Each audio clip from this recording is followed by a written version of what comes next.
뭐 저는 그런 면이 거의 지금은 없는 편인데, 특히 이 사과 쪽 전자제품을 쓰는 그 목사님들을 보면 맥북이나 뭐 아이패드에 대한 그뭐 부심 또 욕심이 굉장히 있는 것 같습니다. 그래서 새 모델이 나오면 지금 모델도 뭐 쓰기에 부족함이 없는데도 불구하고 그건 이제 중고로 팔고 새 모델로 이제 갈아탑니다.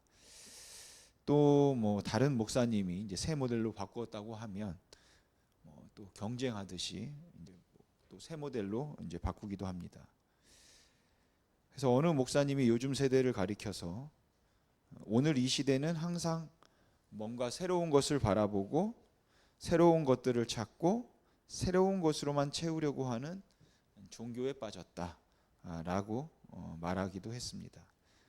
그 말에는 늘 새로운 것을 가지려고 하는 소비주의 신봉자들이 되었다는 그런 의미가 담겨 있을 겁니다.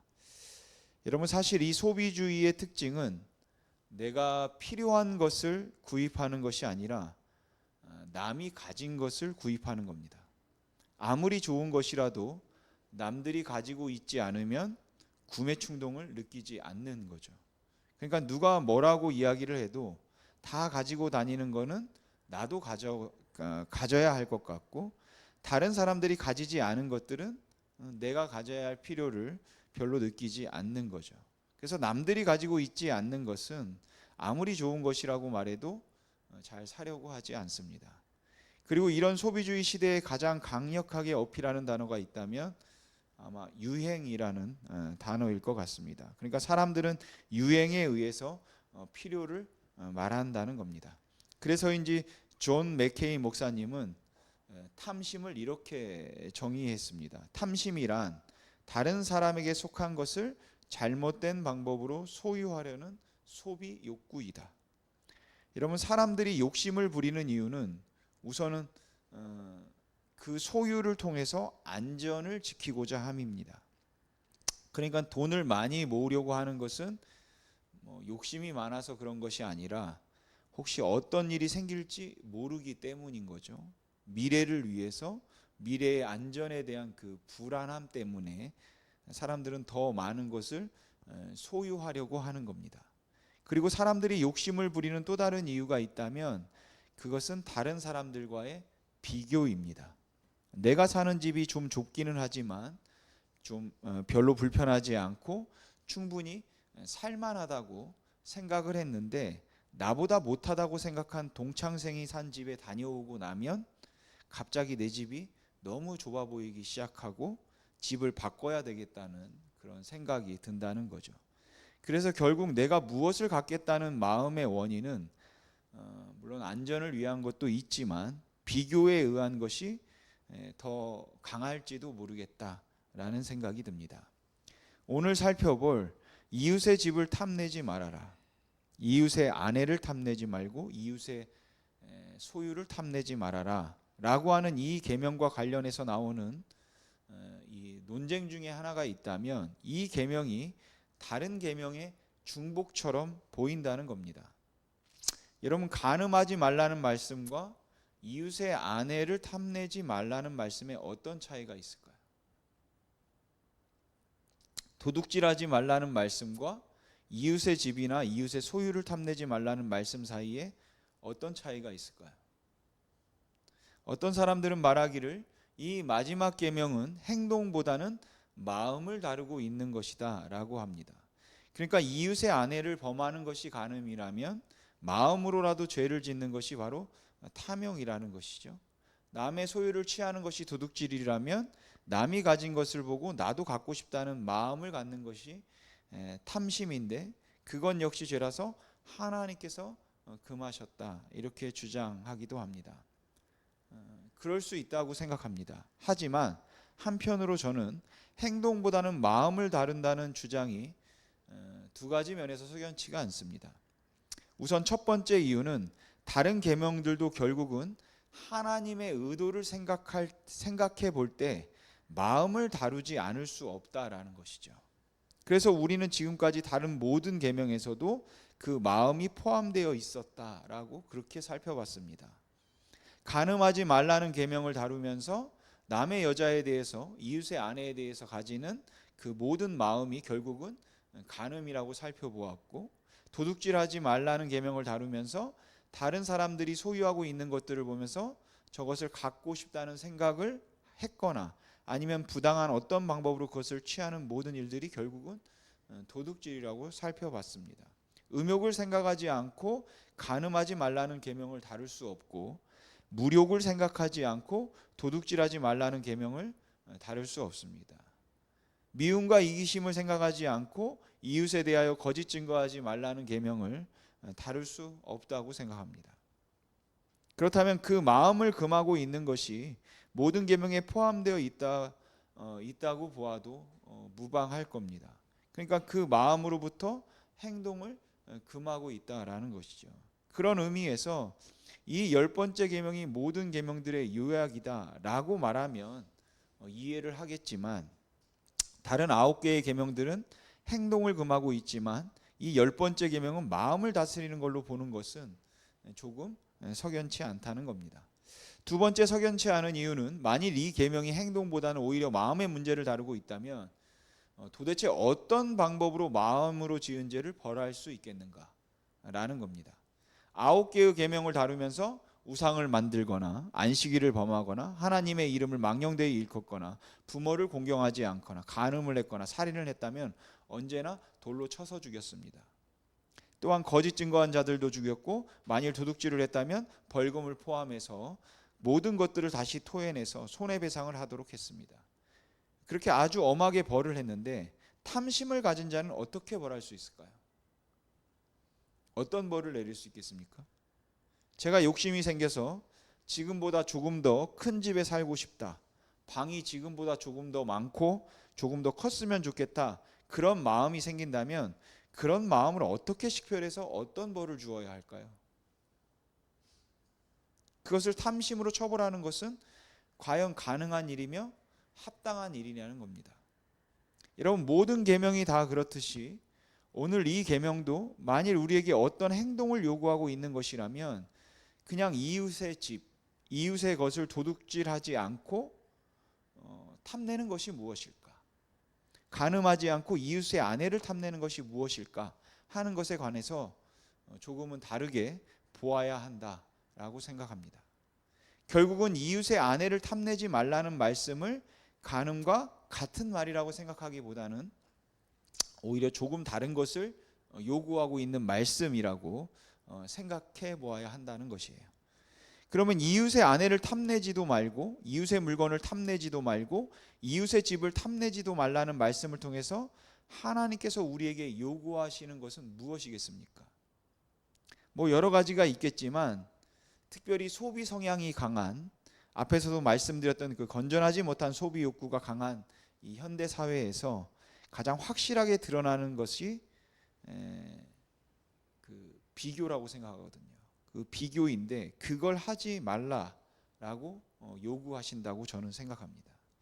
남들과 비교해서 남들보다 더 크게 가지려고 하거나 더 많이 가지려고 하거나 내게 필요한 것이 아님에도 불구하고 남들이 가진 것을 가지지 않았다는 사실로 인해서 원망과 불평하는 그런 삶의 자세를 이 10번째 계명이 금하고 있는 것은 아닐까라고 생각했습니다.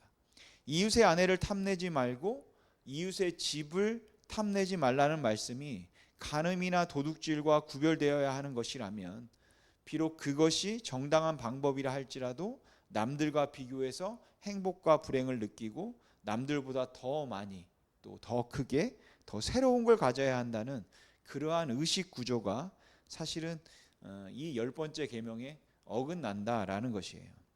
그렇다면 정당한 방법이라 할지라도 우리가 가지고 있는 그 소비 욕구는 사실은 경계되어야 한다라는 것이죠. 그러니까 내가 남의 것을 일부러 취하는 것은 아니지만, 남이 가지고 있는 것이 좋아 보여서 그걸 내가 빼앗으려고 하는 것은 아니지만, 그럼에도 불구하고 남들이 가진 것만큼은 나도 가져야 되겠다고 생각하고 살아가는 그 모습이 바로 탐심의 모습이라고 그렇게 볼 수 있을 것 같습니다. 흔히들 기독교와 불교를 비교하면서 말하기를 기독교에서는 필요에 의한 욕구를 정당한 것이라고 주장하는 반면에 불교에서는 모든 욕구를 금한다고 말합니다. 기독교에서는 성욕도 정당한 것이라고 말하는 반면에 불교에서는 성욕 자체를 멀리하려고 하고, 기독교에서는 정당한 소유욕은 인정을 하는 반면에 불교에서는 어떤 종류의 소유도 무익한 것으로 보아서 오히려 무소유에 더 큰 가치를 둔다고 말합니다.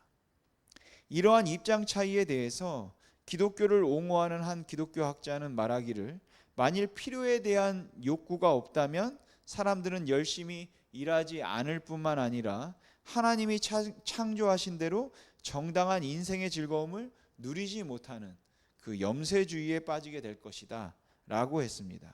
그런데 여러분, 다른 사람의 소유를 탐내지 말라는 말씀이 정당한 욕구를 금하는 것은 아니라는 점을 지나치게 이거를 단순화시키면 사실 모든 소비 성향을 합리화시킬 수 있는 위험성이 있다라는 것이죠. 왜냐하면 정당한 욕구라 할지라도, 아니 심지어 필요에 의한 욕구라 할지라도 사실은 우리가 자제해야 할 것들이 너무 많기 때문에 그렇습니다. 그래서 저는 오늘 계명을 자족이라는 주제와 연관시켜서 한번 생각해 보았습니다. 여러분, 자족이 무엇입니까? 일반적으로 이해하는 자족이란 필요한 것이 있음에도 불구하고 현재 상태에 만족하려고 하는 것입니다. 그럼 욕심은 언제 생길까요? 우리 대부분의 욕심은 언제나 크고 거창한 것을 원하고 기대해서가 아니라 지금 있는 것보다 조금 더 원함으로 생깁니다. 우리 중에 누구도 의리의리한 궁궐을 원하지는 않지만 지금보다 방이 하나 더 있었으면 좋겠고, 최고급으로 사채할 수 있기를 원하는 것이 아니라 그냥 노후를 위해서 지금보다 조금만 더 돈을 모으며 살 수 있으면 좋겠다는 거죠. 대형교회를 이루어서 이름을 날리고 싶다는 욕심은 추호도 없지만 지금보다 힘이 있는 교회가, 교인들이 조금 더 많았으면 좋겠습니다. 저는 그런 원함이 정당할 수 있다고 생각합니다. 하지만 동시에 우리의 마음이라는 것은 그야말로 끝이 없는 것이라서 이제 되었다 할 수 있는 곳이 없다는 것도 우리가 잘 인식하고 있어야 된다라는 것이죠. 조금 더 정확하게 말하자면 사람의 마음은 이제 되었다 하는 곳에 이를 수 없는 것이 아니라 이제 되었다 하는 곳에 오래 머무를 수 없다라는 것이에요. 그러니까 사람들은 무엇을 취하고 나면 충분히 만족합니다. 이제 되었다 이야기해요. 그런데 조금 지나면 아쉬워진다라는 것이죠. 조금만 더 있으면 좋겠다는 생각을 하게 된다는 것입니다. 그래서 어떤 분은 이렇게 이야기하더라고요. 새 차를 사서 만족할 수 있는 기간은 일주일이고, 새 집으로 이사해서 만족할 수 있는 기간은 한 달이고, 결혼해서 새 사람과 살면서 행복하다 말할 수 있는 최대의 기간은 1년이다. 그래서 그 이후에는 사람들이 부족하다는 생각과 채워지지 않는다는 생각을 한다. 그러니까 여러분들이 새 차를 사서 일주일이 지났는데도 너무 기분이 좋다면 병원을 한번 찾아보셔도 좋을 것 같습니다. 여러분, 채워지지 않는 것이 사람의 마음입니다. 그렇기 때문에 필요를 원함은 정당하다. 사람들이 필요한 것이 있다면 그것을 구할 수 있다고 하는 기독교의 주장보다는 결국 사람의 마음은 어떤 것으로 채워지지 않기 때문에 처음부터 마음을 비우고 무소유를 추구한 것이 낫다는 불교의 주장이 사실은 어쩌면 조금 더 일리가 있어 보인다라는 것이죠. 그래서 어쩌면 우리의 마음을 비움에는 불교의 주장이 더 나은 방법이겠다 하는 생각이 든다는 겁니다. 그러나 여러분, 성경이 가르치는 자족은 그렇게 있는 것에 만족하거나 아니면 있는 것들을 가능하면 내려놓아서 없는 것에 만족할 수 있는 그러한 상태를 추구하는 것은 아닙니다. 성경에서는 자족이라는 단어를 전혀 다른 각도에서 조명하고 있고 전혀 다른 의미로 사용하고 있다고 생각합니다. 사도 바울은 빌립보서에서 그 자족에 관해서 말하죠. 여기서 사도 바울이 말하는 자족은 필요에 의한 욕구를 합리화시키는 것도 아니고 그렇다고 무소유의 최고의 가치를 두고 있는 것도 아닙니다. 바울은 빌립보 교회에 보낸 편지에서 이렇게 고백하죠. 우리 같이 빌립보서 4장 11절 말씀 같이 읽어보겠습니다. 11절 12절 말씀 같이 읽겠습니다. 시작. 궁핍함으로 말하는 것이 아니니라.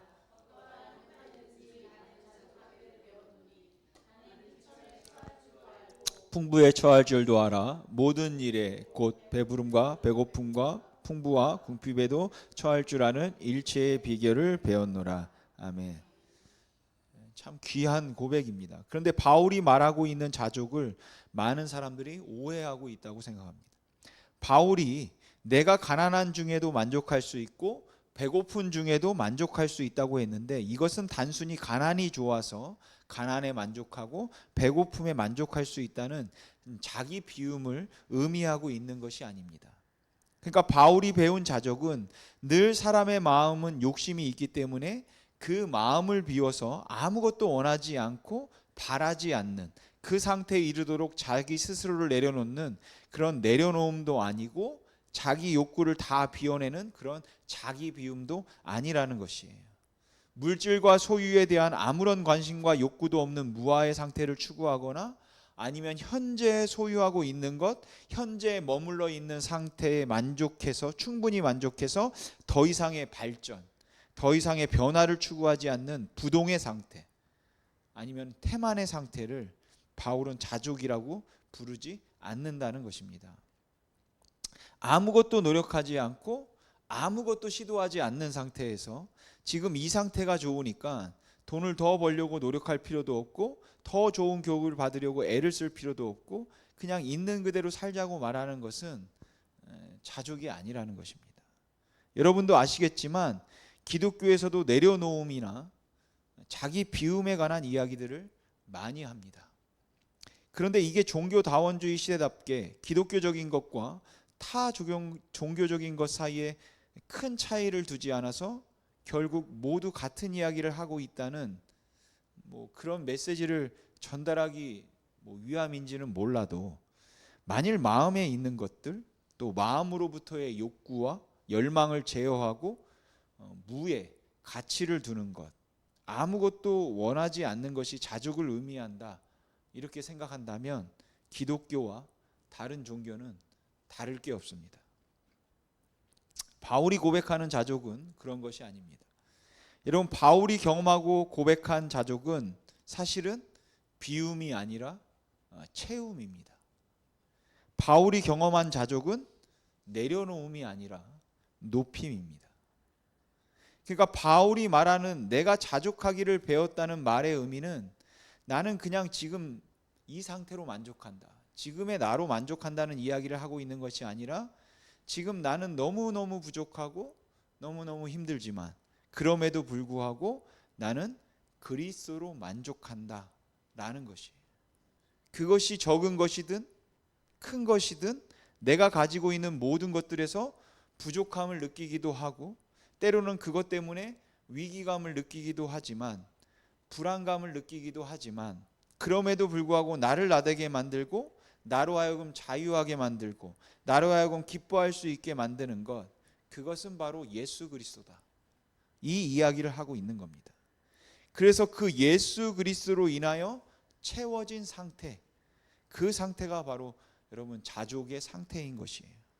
그러니까 바울이 가난에 만족한 것은 가난이 좋아서 만족한 것이 아니라 그 가난 중에도 하나님의 은혜 그 그리스도의 은혜를 경험할 수 있었기 때문이라는 것이죠.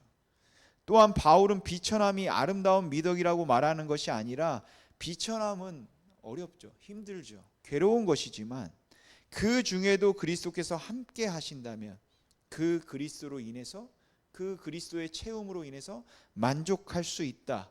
이 고백을 하고 있는 겁니다. 그러니까 바울이 만족하고 기뻐했던 것은 그 어떤 상황도 견디게 만들고 오히려 그 가운데도 감사하게 만들며 겸손하게 만들었던 예수 그리스도의 은혜이지 그가 처한 상황에 대한 스스로의 만족은 아니다라는 것이에요.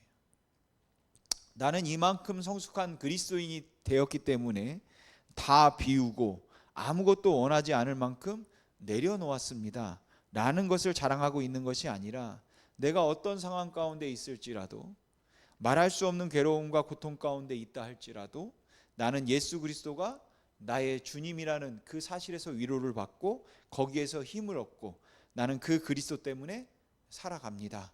이 고백을 바울이 하고 있는 것이고, 이 고백을 할 수 있는 것이 바로 자족이라고 생각합니다. 여러분, 바울이 감사했던 것은 상황이 아니라 그 모든 상황 가운데 함께 하시는 하나님의 주권임을 여러분 잊지 마시기 바랍니다. 그러니까 우리는 상황이 좀 더 나아졌으면 좋겠다는 마음도 있고, 지금보다 조금 더 나은 환경에서 더 나은 조건에서 살고 싶다는 욕망을 가지고 저와 여러분 모두 열심히 살아가고 있지만, 그렇지 못한 상황에서도 오히려 우리가 감사할 수 있으면 그 가운데 우리와 함께 하시며 우리의 걸음을 인도하시는 하나님이 예수 그리스도를 통해서 그 선하심과 그리고 그 하나님의 사랑을 우리에게 보여주셨다고 분명히 믿기 때문인 것이죠. 그러니까 그냥 단순히 지금은 고생하지만 이 고생 끝에 낙이 온다, 이 고생 끝에 하나님께서 분명히 우리에게 영광을 주셔서 나를 곧 부자 되게 할 것이기 때문에 감사를 하는 것이 아니라, 아니면 어떤 분들이 말하는 것처럼 그렇게 감사하는 마음을 가지면 하나님이 그 감사하는 마음을 귀히 여기셔서 감사하는 자에게 복을 주신다는 그 이유 때문에 복을 받기 위해서 감사를 하는 것이 아니라, 상황은 좋지 않아서 나아졌으면 좋겠다는 마음, 그 마음이 간절하지만 그럼에도 우리가 하나님 앞에 진심으로 감사할 수 있는 충분한 이유는 바로 예수에게 있다라는 것이에요. 그러니까 예수 때문에 감사하고, 예수 그리스도가 나의 주님이라는, 주님이 되셨다는 사실이 감사하고, 그 그리스도가 나의 삶을 지키는 것 때문에 감사하고, 때론 불편하고 피곤한 일이 있더라, 피곤한 일이라 하더라도 그것을 통해서 하나님께서 하나님의 일을 이루고자 하신다면, 그렇게 우리가 하나님께서 사용하시는 도구가 된다면 그 예수 그리스도 때문에 우리는 감사한 것입니다. 그렇기 때문에 고난을 기뻐함이 그냥 만족함이라면, 고난 중에도 그 그리스도로 인하여 기뻐함이 바울이 말하는 자족입니다. 그냥 환난과 가난을 좋아하는 지경까지 이르는 것을 만족이라고 부른다면, 그 가난 중에도 오히려 그리스도를 바라볼 수 있는 것, 그 부함 가운데도 오히려 예수 그리스도에게 최고의 가치를 둘 수 있는 것, 그것이 바울이 말했던 이 자족의 의미다라는 것이죠. 성경을 보면서 어쩌면 많은 사람들이, 또 저도 여러분도 불편해하고 더 많이 또 원망하게 되는 것, 도저히 이해할 수 없었던 것들이 있다면 고난, 환난, 가난, 장애, 이런 것들을 기뻐하라고 말하는 것 같기 때문에 그럴지도 모르겠습니다. 그런데 그렇지 않습니다. 우리는 지금도 좀 더 나은 환경을 위해서 열심히 살아야 할 겁니다. 필요한 것을 원할 수도 있고 그것을 소유하려고 노력하는 것 역시 정당하다고 생각합니다. 그러나 우리가 자족을 고백하는 사람들이라면 가난을 좋아하는 것은 아니지만, 그렇게 가난하고 부자가 되지 않을 때라도 불평하거나 원망하지 않아야 된다라는 것이에요. 없기 때문에 불행하다 말하거나 있어서 행복하다 말하지 않고, 건강해서 하나님이 사랑한다 말하고 몸이 아프면 하나님이 나를 버리셨다 의심하지 않아야 된다라는 것이에요. 내가 원하는 대로 일이 진행되면 좋겠지만 최선을 다했음에도 내가 원하는 대로 일이 되지 않을 그때에도 불평하거나 다른 사람과 비교해서 다른 사람을 우리가 시기하거나 미워하지 않아야 된다라는 것이죠. 왜입니까? 우리 안에 그분이 계시기 때문에, 우리 안에 예수 그리스도가 계시기 때문입니다. 그 예수 그리스도로 인한 만족이 우리 안에 있기 때문이다라는 것이죠. 또한 우리는 하나님의 주권을 믿기 때문에 그런 것입니다. 없는 게 좋아서가 아니라 하나님이 그 가운데도 함께 하신다, 그것을 알기 때문에 감사하고 기뻐할 수 있는 것입니다. 예수 그리스도를 통해 나타난 하나님의 사랑을 우리가 알기 때문에 이 그리스도를 아는 지식이 어떤 것보다 가장 귀하고 가장 고상한 지식이라는 고백이 우리에게 있기 때문에 우리는 오늘 이 이웃의 것을 탐내지 말라는 말씀에서 주님, 저는 그냥 있는 것으로 만족하며 그 가운데 오히려 감사합니다 라는 그 고백을 우리가 할 수 있다라는 것이죠. 하나님께서는 이웃의 아내나 이웃의 소유를 탐내지 말라고 말씀하셨습니다. 간음이나 도둑질과는 달리 마음으로라도 죄를 짓지 말라는 그런 의미로 볼 수도 있겠지만, 저는 이 계명을 통해서 우리가 구체적으로 취할 수 있는 행동을 요구하고 있다고 생각했습니다. 특별히 소비 성향이 강한 이 시대에 서로 비교에 의해서 그 사람의 가치를 결정하려고 하고, 그 비교의 기준이 소유가 되어서 누가 무엇을 가졌는가, 어떤 백을 들고 다니는가, 어떤 차를 몰고 다니는가에 의해서 한 사람의 가치를 말하거나 아니면은 그 사람의 존재 의미를 찾으려고 하는, 어찌 생각하면 안타까운 세상을 우리가 살아가고 있기 때문에 너는 이웃의 것을 탐내지 말라, 이웃의 아내도 탐내지 말라, 이웃의 집도 탐내지 말라 하는 이 말씀을 통해서 우리가 배워야 하는 구체적인 행동이 있다면 그것은 비교하여 불평하지 말라라는 겁니다. 다른 사람과 비교하여 불평하지 말아라. 무엇이든 그 가운데서 하나님의 주권과 하나님의 섭리를 인정해라. 그 어떤 상황에서도 예수 그리스도를 바라보고 그분 한 분만으로 인하여 감사하며 만족할 수 있도록 해라. 이것이 오늘 계명이 저와 여러분에게 주는 가르침이라고 생각합니다. 그래서 우리는 단순히 마음을 비우는 것이 아니라 우리는 마음을 그리스도로 채워야 하는 겁니다. 또한 우리의 삶의 궁극적인 목적은 우리를 낮추는 것이 아니라 그리스도를 높이는 것이어야 합니다. 그리고 어떠한 상황에서도 우리가 자족할 수 있는 것은 그냥 단순히 우리에게 주어진 것이 충분하다는 생각 때문이 아니라 그것을 주시고 내 걸음을 인도하시는 하나님의 주권이 그 가운데 있다면, 내가 믿을 수 있다는, 나는 신뢰할 수 있다는 그 고백 때문에 그런 것이에요. 사랑하는 성도 여러분, 열심히 사시고 여러분 성실하게 사시기 바랍니다. 그런데 비교하지 마십시오. 다른 사람과 비교함으로 낙심하지 마시고, 다른 사람과 비교함으로 여러분 교만하지 마십시오. 바로 이 비교가 제가 이해하기는 오늘 이 10번째 계명에서 말하는 탐심입니다. 이웃의 것을 취하려는, 남의 것을 소유하고 싶다는 탐심입니다. 누구보다 더 많이 가지고 누구보다 더 잘하려고 하는 것보다 훨씬 더 중요한 것이 여러분 하나님으로 만족하고 하나님 앞에서 성실하게 사는 것임을 잊지 마시기 바랍니다. 고난 중에도 예수 그리스도를 놓치지 마시고 그 예수 그리스도에게만 나의 만족함이 있다고 고백하는 저와 여러분이 되시기를 주님의 이름으로 소망합니다. 기도하겠습니다.